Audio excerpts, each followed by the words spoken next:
भगवान का जो जन्म है और भगवान का जो कर्म है, इसको जो आदमी तत्व से जान जाता है, जानने मात्र से ही खेल संसार में दुख का घर जो ये पुनर्जन्म है उसको नहीं प्राप्त होता। तो भगवान कहते हैं वो मुझको प्राप्त हो जाता है। तो जन्म का तत्व क्या है और कर्म का तत्व क्या है कि जिसके जानने से मनुष्य एकदम मुक्त हो जाता है, किसी करना नहीं पड़ता। यहां जानने की बात है तो उसका जो तत्व है कि क्या है जो हम लोग भी जान जाएं तो समझो कि भगवान कहते हैं कि वो पुनर्जन्म को प्राप्त नहीं होकर के मुझको प्राप्त हो जाता है। पुनर्जन्म को नहीं प्राप्त होता इससे ये मालूम होता है तो क्या वो नष्ट हो जाता है? बोलता नहीं, वो मुझको प्राप्त हो जाता है। तो जन्म की दिव्यता भगवान ने उसके पूर्व में बतलाई और कर्म की दिव्यता उसके आगे बतलाती। ये जो 9 का श्लोक है उसके पूर्व के श्लोकों के बीच के मां भगवान ने अपने जन्म की दिव्यता बतलाई।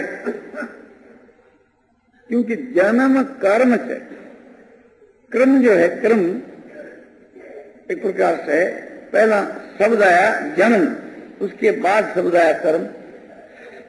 तो जन्म की दिव्यता और कर्म की दिव्यता इसको जो आदमी तत्व से जान जाता है, तो अब तत्व से जानना बाकी रहा। इस वास्ते जन्म की दिव्यता, जन्म का प्रकरण कहां से चला? इस चौथी अध्याय के 5 के श्लोक से। तो चौथी अध्याय के 5 के श्लोक में क्या बात आई कि बहुनी में व्यतीतानि जन्मानि तदचार्जुन तान्य हम वेद सर्वाणि न तुम वेद परम। हे परम तप अर्जुन, तेरे और मेरे बहुत से जन्म हो चुके, उन सब को मैं जानता हूं और तू नहीं जानता। इसमें भी तत्व समझना चाहिए कि अर्जुन तू नहीं जानता और मैं जानता हूं। तो अर्जुन में और भगवान में क्या फर्क? तो अर्जुन जो है समझो कि भगवान का भक्त है, उसकी जीव संज्ञा है, और भगवान की सो भगवान संज्ञा परमात्मा है। भगवान तो परमात्मा सर्वज्ञ है, सर्वशक्तिमान है और सर्वव्यापी है, सर्वांतर्यामी है, इसलिए भगवान सब जानते हैं। अर्जुन के जो बहुत से जन्म हो चुके उनको ही नहीं, सारी दुनिया के जितने जन्म हो चुके उनको भगवान जानते हैं। वेदाहं समतीतानि वर्तमानानि च अर्जुन भविष्यानि च भूतानि मानतु वेदन कश्चन।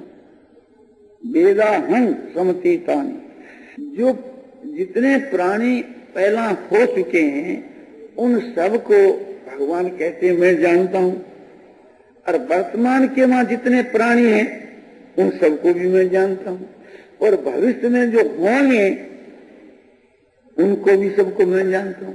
किंतु मानतु वेदन कश्चन है, मुझको कोई नहीं जानता। तो भगवान कहते हैं कि तेरे और मेरे पूर्व में जितने जन्म हुए हैं, जितने अवतार हुए हैं, उन सबको मैं जानता हूं। क्यों? कि मैं परमात्मा हूं, मैं साक्षात ईश्वर हूं, सर्वज्ञ हूं, इसलिए मैं जानता हूं, और तू अल्पज्ञ है इसलिए तू नहीं जानता। मैं जानता हूं इस बात को समझाने के वास्ते आगे का श्लोक है। कौन सा? शिक्षा का। उसमें क्या कहा? अजोपि सन्नद्यात्मा भूतानां ईश्वरोपि सं प्रकृति स्वामधिष्ठाय और संभवाम्यात्माया। भगवान में क्या विशेषता है, इस बात को भगवान कहते हैं कि मैं अज हुआ, अविनाशी हुआ, भूतों का ईश्वर हुआ, अपने प्रकृति को अपने वश में करके, कंट्रोल में करके के, और आत्म माया संभवामी, अपनी योग माया से प्रकट होता हूं। वास्तव के बीच के मां मेरा जन्म या मृत्यु मेरे ऐसे नहीं होते, मैंने से रही तुम, मेरा जन्म होता है, मेरी मृत्यु होता है। तो अजोपी सन के मां एक स्वारस्य उसको समझना चाहिए अपि और जो सन शब्द है ये बतलाता है कि सन माने हुआ, अपि माने भी, अज हुआ भी। तो अज हुआ भी इस भाषा का क्या रहस्य है कि मैं अज हूं और जन्मता सा प्रतीत होता हूं, जन्मता नहीं। अज हुआ भी जन्मता सा प्रतीत होता हूं, किंतु वास्तव के मां में जन्मता नहीं। अपि और सुन का ये भाव। और अध्यात्मा अविनाशी हुआ भी विनाश होता सा लोगों को दिखता हूं। भूता नाम ईश्वरोपि सन, अपि सन सबके साथ में लगा हुआ है। और भूतों का ईश्वर हुआ भी और मनुष्य के रूप में दिखता हूं। भूतों संपूर्ण भूत प्राणियों का ईश्वर होता हुआ भी और मनुष्य का दिखता हूं। प्रकृति जो है उसको अपने बस में करके उसका अधिष्ठाता होकर करके और अपनी योग माया से अपने प्रकट होता हूं, अपने आप को प्रकट कर देता हूं। तो अब ये ख्याल करना चाहिए कि इसके बीच के मां जन्म की दिव्यता बतलाई, जन्म की अलौकिकता बतलाई। हम लोग तो ऐसा नहीं कह सकते कि अज हुआ, अविनाशी हुआ और समझो कि ईश्वर हुआ और मैं मनुष्य प्रतीत होता हूं और प्रकृति को अपने कंट्रोल में कर करके और अपनी योग माया से प्रकट होता हूं। हम थोड़ा ही कह सकते हैं। ईश्वर जो है बिल्कुल स्वतंत्र और हम लोग परतंत्र। प्रकृति जो है वो ईश्वर की शक्ति और ईश्वर के अधीन नचने की माफक ईश्वर जैसे नचाता वो नाचती है और हम लोगों को प्रकृति नचाती है जैसे हम लोग नाचते। तो कितना फर्क हो गया। ईश्वर जो है अपने स्वतंत्र ऐसे संसार में प्रकट होते हैं और हम लोग इस संसार में जो प्रकट हुए हैं, आए हैं, वे पूर्व के किए हुए पुण्य और पाप के अनुसार हम लोगों का जन्म होता है। ईश्वर का जन्म कोई पुण्य पाप से नहीं होता। वह तो नित्य मुक्त ज्ञान बोध स्वरूप है, वह स्वतंत्र है। एक तो सिपाही जो है वो एक प्रकार से कलेक्टर साहब जो है हुक्म देता है वैसे ही वो नाचता है। कलेक्टर तो बहुत ऊंचे दर्जे का है। एक दरोगा जो है, थानादार जो है, उसके हुक्म के मारा रहता है। फिर कलेक्टर की तो बात ही क्या, उसके हुक्म में तो दरोगा भी रहता है। और सिपाही को हुक्म देता है कलेक्टर या कोई हाकिम कि जाओ अमुक धनी को, अमुक लखपति को, करोड़पति को तुम हथकड़ी डाल करके ले आओ। तो वो 10 रुपया महीना वाला सिपाही उसके हथकड़ी डाल करके लेकर उसके हुक्म के बीच के में। तो हमारे ऊपर तो, हम लोगों के ऊपर तो वो सिपाही मालिक है।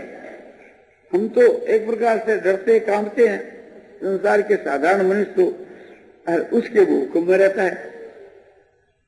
तो यह प्रकृति जो है ईश्वर की शक्ति माया, वो ईश्वर के हुक्म से नाचती है, उसके तो वो अधीन होकर रहती है।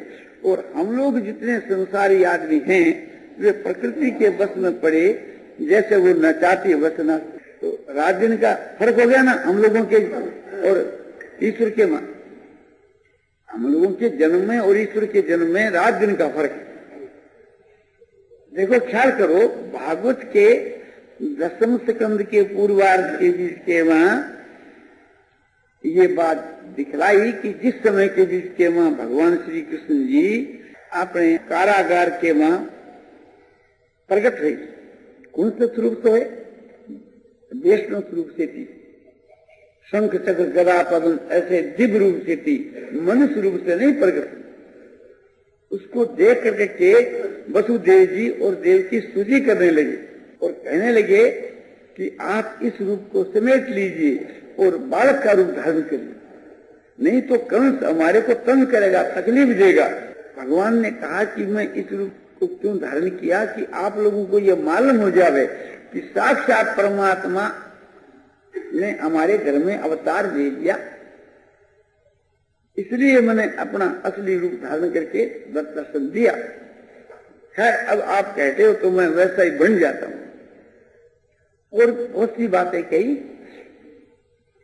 कि इस प्रकार से इस समय के बीच के मां समझो कि जसोदा के यहाँ एक लड़की पैदा हुई है और वसुदेव जी को कहा आप मुझको वहां ले जाकर रख दो, उस लड़की को यहाँ ले आओ।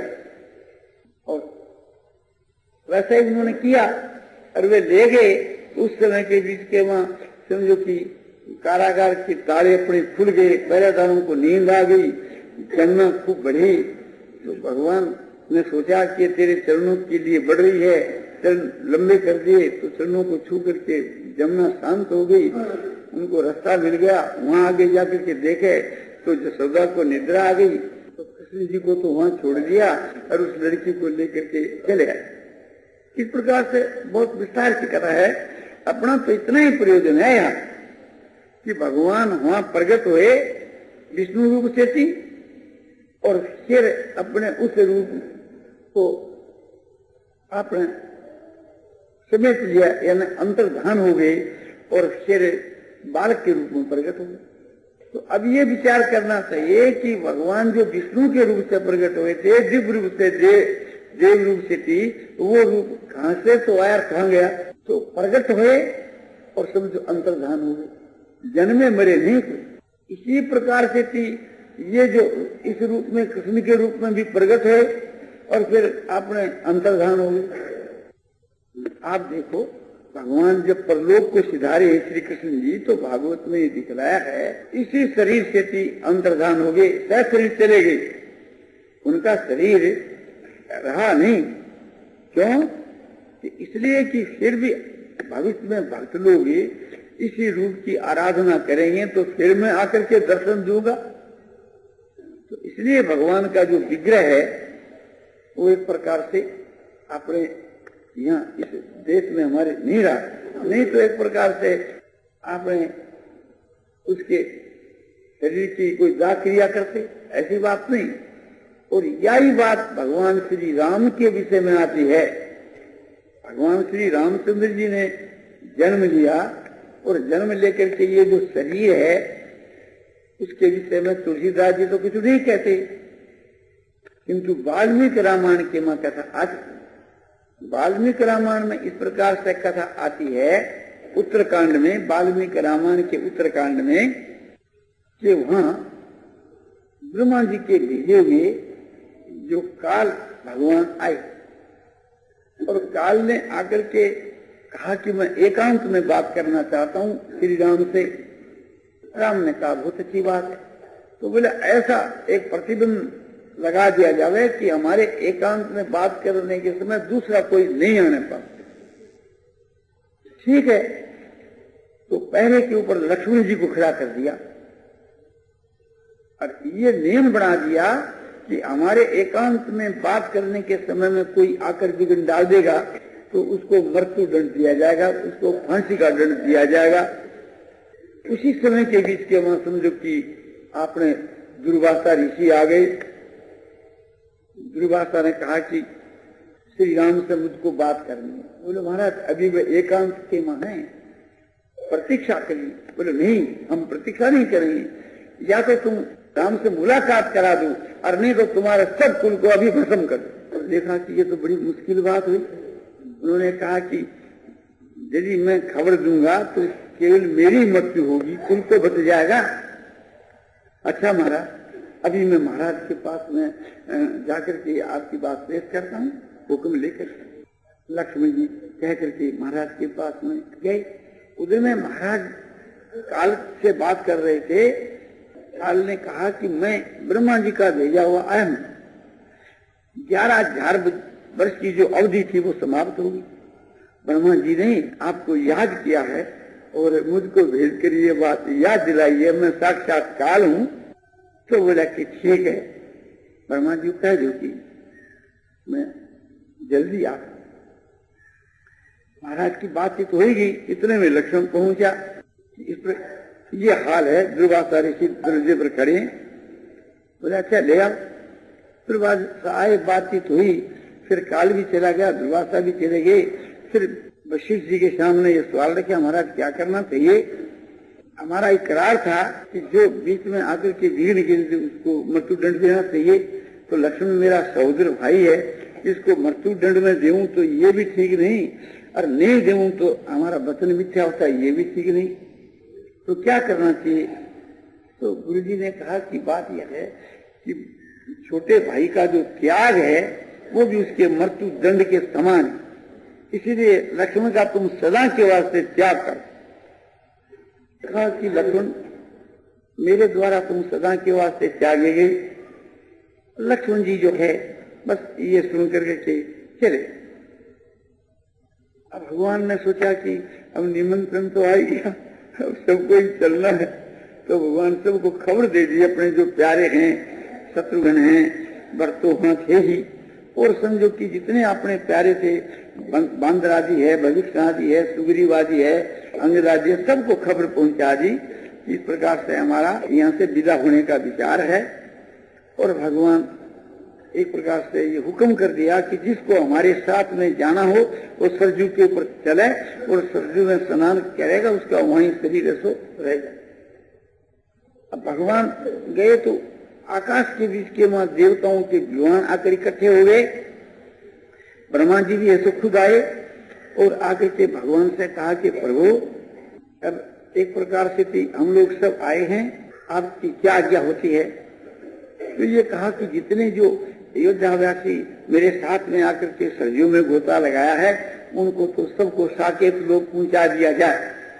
और आप जो भगवान खुद जो है जी का उसी शरीर से थी विष्णु शरीर के मां प्रवेश हो गई। कितनी बात है, अपना जो स्वरूप है विष्णु उसके मां प्रवेश हो गई। भगवान का शरीर यहाँ सरजू के मां गया नहीं, हमारे इस लोक के बीच के मां भगवान श्री राम का शरीर रहा हो, और उसके गैर फिर उनकी कोई भी अपने धर्मपत्नी तो सीता थी, वो तो पहले ही विदा हो गई, किंतु देह संस्कार किया ऐसी कोई बात नहीं। वहां साफ लिखा वाल्मीकि रामायण की मां कि भगवान सशरीर इसी शरीर से थी, आपने उस विष्णु शरीर के मां प्रवेश हो। तो मेरे कहने का अभिप्राय यह है कि भगवान श्री राम का प्रकट होना और अंतर्धान होना आता है। इस शरीर का जन्मना और मरना जैसे हम लोगों का होता है ऐसा नहीं हुआ। तो अजोपी समय आत्मा भूतानाम रूपी सम और प्रकृति स्वाम अधिष्ठाय संभवानात्म माया। मैं अज हुआ और अविनाशी हुआ और सब भूतों का ईश्वर हुआ भी अपने प्रकृति को बस में कर करके और अपनी योग माया से मैं प्रकट हूं। तो इसमें प्रकृति और माया दो शब्द आए इस श्लोक में, तो दो का दो अर्थ लेना चाहिए। प्रकृति तो मूल प्रकृति, मूल प्रकृति कि जिससे ये सब तत्व पैदा हुए, मैं तत्ववादी, वो मूल प्रकृति। उस मूल प्रकृति को बस में करके के मूल प्रकृति के अंतर्गत सारे तत्व आ जाते हैं। और योग माया वो कि जो भगवान की एक विशेष शक्ति है, इस वास्ते वहां समझो कि प्रकृति स्वाम अधिष्ठा है, तो वहां स्वाम शब्द का अपनी प्रकृति को बस में करके और अपनी योग माया से प्रकट होता हूं। माया से संभवामी आत्म माया, आत्म माने मेरी माया। नहं प्रकाश सर्वस्य योग माया समावृता और मूढ़ोयं ना भी जानाती लोको मामज मभ्यम। ये 7वें अध्याय के विषय में भगवान ने कहा क्या कि वहां भगवान कहते हैं 7वें अध्याय के 25वें श्लोक में कि नहं प्रकाश सर्वस्य, सबको मैं दिखता नहीं, सबको मैं सबके जानने में नहीं आता। क्यों नहीं आप आते जानने में कि योग माया से मैं आवृत होकर के रहता हूं। इस वास्ते सब कोई मुझको नहीं देख पाते। सब कोई कौन? कि मूढ़ों का जो समूह है, मूढ़ो अयम नाम जानाती लोको मामज मध्यम। मैं जो अज और अविनाशी हूं, अजोपी सनव्य आत्मा भूतानाम ईश्वरोपी सन। मैं जो अज और अविनाशी हूं और सब लोगों का महान ईश्वर हूं, ऐसे मेरे प्रभाव को नहीं जानने वाला जो समूह जो है, मूढ़ समूह, वह मुझको नहीं जानता। क्यों नहीं जानता? कि मैं योग माया करके आवृत रहता हूँ, ऊपर में माया की खोली चढ़ा लेता हूँ।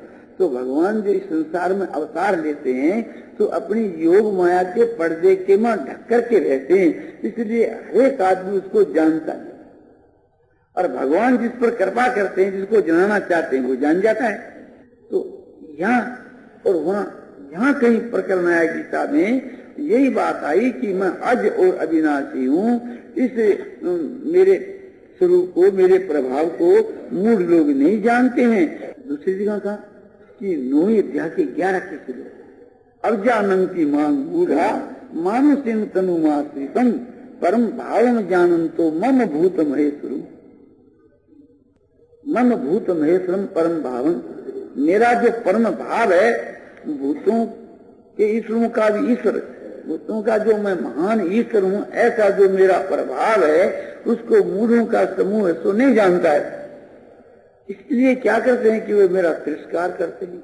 कैसा जो मैं हूँ कि मनुष्य शरीर के आश्रित हूँ तो ईश्वर, किंतु मनुष्य शरीर का आश्रय करके जो संसार में प्रकट होता हूँ, ऐसे मेरे वास्तविक जो स्वरूप को, प्रभाव को जो लोग नहीं जानते हैं ना, वे मेरा तिरस्कार करते हैं, अवज्ञा करते हैं। अवज्ञा नंती मान अवज्ञा करते हैं। अवज्ञा नंती मांग मूढ़ा, मूढ़ों का समूह। अवज्ञा नंती मांग मूढ़ा मानुष्य तनु माश्रितम, ऐसा जो मैं हूँ कि केवल मनुष्य शरीर का आश्रय लिया हूँ, वास्तव में मनुष्य नहीं हूँ, मनुष्य की खोज एक पुरुष से पहली है। तो इससे ये बात सिद्ध हुई कि भगवान का जो जन्म है वो अलौकिक है, दिव्य है। हम लोगों का उनका कोई मुकाबला नहीं हो सकता। और भी इसके में ख्याल करना चाहिए कि हम लोगों के शरीर की जो माटी है ये 5 भूतों की है, आकाश, वायु, तेज, जल, पृथ्वी।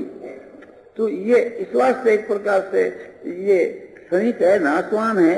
और भगवान का जो स्वरूप है वो दिव्य है और भगवान का स्वरूप चिन्मय है। हम लोगों के शरीर में, भगवान के शरीर में भेद है कि भगवान तो स्वयं हुए हैं और हम लोग पराधीन होकर के हुए हैं। और हम लोगों का जो शरीर और शरीरी भेद है, ये शरीर जो है ये जड़ है और शरीरी आत्मा जो है सो चेतन है।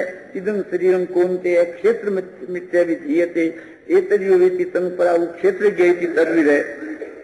इदं शरीरम कौन्तेय, हे कौन्तेय, ये जो शरीर है तो क्षेत्र मान खेत है और इसके भीतर के वहां रहने वाला जो है वो क्षेत्रज्ञ, शरीर के जानने वाला, शरीर का ज्ञाता। तो शरीर तो ज्ञेय है और आत्मा ज्ञाता है। तत्माना उस ब्रह्म के जानने वालों ने ये बात कही। तद्विद जो है ये कहते हैं कि ये शरीर तो खेत है, आत्मा क्षेत्रज्ञ है। तो हमारे लोगों में ये है ना कि शरीर जड़ और आत्मा चेतन, और भगवान जो है स्वयं परमात्मा, वे स्वयं चेतन है और उनका जो वो शरीर है वो भी चेतन है। वहाँ शरीर और शरीर का भेद नहीं है, खुद भगवान इस संसार के बीच के वहाँ आपने प्रकट होते हैं। इसलिए वो जन्म से मरते नहीं, उनका प्रादुर्भाव और तिरोभाव, उनका एक प्रकार से प्रकट होना और अंतर्धान होना ऐसा है। तो इसलिए ये उनके वहाँ विशेषता होने से उनका शरीर है तो दिव्य है। इस शरीर की जो दिव्यता जान गया वह मुक्त कैसे हो जाओ। और इसमें क्या दिव्यता है बोले, और भी इसके वहाँ दिव्यता है। एक तो ये परमात्मा स्वतंत्र है और एक समझो कि प्रकृति के मालिक है, और एक अपने आप ही सब प्रकट हो जाते हैं और अंतर्धान हो जाते हैं। वे जन्मते से दिखते हैं, विनाश होते से दिखते हैं, किंतु जन्मते और न तो जन्मते न उनका विनाश होता है। वे मनुष्य दिखते हैं किंतु मनुष्य नहीं है, वे साक्षात परमात्मा है। जब हम परमात्मा को यथार्थ रूप से जान जाए, तत्व से जानना यही है कि वह साक्षात परमात्मा है, मनुष्य नहीं। जब परमात्मा का यथार्थ ज्ञान हो जाता है तो मुक्त हो जाता है, ज्ञान से मुक्ति होती है। तो परमात्मा के स्वरूप को यथार्थ से जान जाता है तो मुक्त हो जाता है। भक्त्या माम भी जानाति यावान यस्यास्मि तत्वत है ततो माम तत्व तो ज्ञात्वा और विश्वे तदंतरम। गीताध्याय 18 श्लोक 95 में भगवान कहते हैं कि भक्त्या माम अभिजानाति, अभिजानाति मान अच्छी प्रकार से सब ओर से जान जाता है भक्त्या। तो भक्ति क्या कि पराभक्ति, मद भक्ति लभते पराम। जो उनके श्लोक में भगवान ने कहा ब्रह्मभूत है प्रसन्न आत्मा न सोचती न कांक्षती, न सोचती न कांक्षति तम सर्वेषु भूतेषु मद भक्ति लभते पराम। ब्रह्म भूत जो स्वरूप, ब्रह्म भूत जो है, ब्रह्म के वहां जिनकी स्थिति हो गई है, ब्रह्म के स्वरूप में जिनकी स्थिति होगी, हम ब्रह्मास्मि, ऐसा जिनका दृढ़ भाव हो गया, ब्रह्म भूत है, वो हर वक्त पसंद रहता है और न शोक करता है न कोई चिंता करता है। और सारे भूतों के बीच के वहां समझो कि समभाव से अपने आप को देखता है, वो मेरी पराभक्ति को प्राप्त होता है। सारे भूतों में अपनी आत्माओं कैसे, सर्वभूत समात्मान सर्वभूतानि च आत्मनि ईक्षते यो युक्तात्मा सर्वत्र संघर्षण है। ये ब्रह्मभूत की स्थिति बतलाई। ब्रह्मभूत शब्द आया 27 के श्लोक में 36 के, और ये 29 का श्लोक है, तो 27 के श्लोक में जो ब्रह्मभूत का प्रकरण है वही बात यहाँ 29 के श्लोक में कही कि ब्रह्मभूत जो पुरुष है वो कैसा है कि सर्वभूत समात्मान सर्वभूतानि च आत्मनि ईक्षते यो युक्तात्मा सर्वतर समदर्शन है। सर्वतर समदर्शन है, सब जगह के मां समभाव से देखने वाला यो युक्तात्मा। योग माने ब्रह्म, ब्रह्म के मां जिनकी आत्मा युक्त होगी ऐसा यो युक्तात्मा पुरुष है। सारे भूतों को अपनी आत्मा में और आत्मा में सारे भूतों को माने देखता है, ऐसा ब्रह्मभूत। उसका फल क्या है कि मद भक्ति लभते पराम, मेरी पराभक्ति को प्राप्त होता है। एक तो वेदा भक्ति है, नवदा भक्ति, और एक प्रेम लक्षणा भक्ति है, उस नवदा भक्ति का फल। और ये ज्ञान निष्ठा है जो भगवान कहते मैं तुम्हारे को ज्ञान की निष्ठा कहूंगा, निष्ठा ज्ञान से या परा, ये बात कह करके के और यहाँ पराभक्ति उसका नाम रखा। तो पराभक्ति नाम है ब्रह्म ज्ञान का, परमात्मा का यथार्थ जो ज्ञान है उसका नाम यहाँ पराभक्ति है। इस वास्ते भक्त्या मां में भी ज्ञान आती, भक्त्या माने उस ज्ञान के द्वारा मुझ परमात्मा को अच्छी प्रकार से जान जाता है। मुझ परमात्मा को माने भगवान कहते हैं मैं ब्रह्म हूँ, मैं परमात्मा हूँ, ब्रह्म में प्रतिष्ठा हूँ, मैं ब्रह्म की प्रतिष्ठा हूँ। तो मुझ ब्रह्म को एक प्रकार से भी अच्छी प्रकार से जान जाता है। जैसा जिस प्रकार का जितना जैसा मैं हूँ, साकार निराकार सैगुण निर्गुण, इसको यथार्थ रूप से वो जान जाता है और जान करके फिर मुझ परमात्मा में प्रवेश कर जाता है। तो इस प्रकार से थी ब्रह्म का जो ज्ञान है, ब्रह्म के जानने से क्या होता है, वो ब्रह्म को प्राप्त हो जाता है। ब्रह्म होती ब्रह्मविद्ता ब्रह्म हो जाता है।